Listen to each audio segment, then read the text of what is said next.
Salut à tous et bienvenue sur Touche pas à mon flic. Hier à Bruxelles, l'attaque d'un terroriste islamiste fait 2 morts, 2 supporters suédois. La France a vécu en 2015 ces tueries de masse dans les rues de Paris, au Stade de France ou au Bataclan. En 2016, à Nice, c'était sur la promenade des Anglais, où des dizaines de vies seront fauchées par un terroriste islamiste.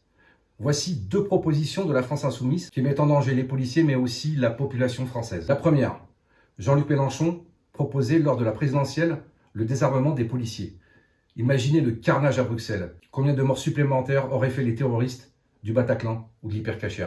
La deuxième, lors de l'affaire Naël, les députés de la France insoumise, anti-flics notoires, voulaient abroger l'article L435-1 du Code de sécurité intérieure. Il s'agissait pour eux d'un permis de tuer. Car pour la France insoumise, la vie de la racaille est plus précieuse, plus importante que celle des victimes ou celle des policiers. Normal, c'est son électorat. Quand prendrez-vous au sérieux les propositions que nous vous faisons? Êtes-vous, oui ou non, favorable à l'abrogation du permis de tuer de la loi Cazeneuve? Mais revenons à l'attentat de Bruxelles. Regardez ces images. Le terroriste islamiste a déjà tué 2 innocents, 2 supporters suédois. Il est assis sur son scooter et ne menace personne. Si un policier passait, aurait-il le droit de tirer? Eh bien, sans le code de sécurité intérieure, il n'aurait pas le droit de tirer. Car le terroriste ne menace personne. La riposte devant être immédiate, aucun policier français n'aurait le droit de tirer.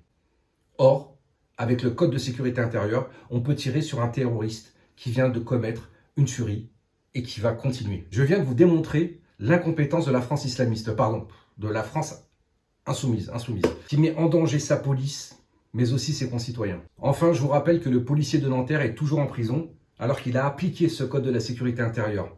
Car n'oubliez pas que dans l'affaire Naël, le procureur de la République le dit formellement.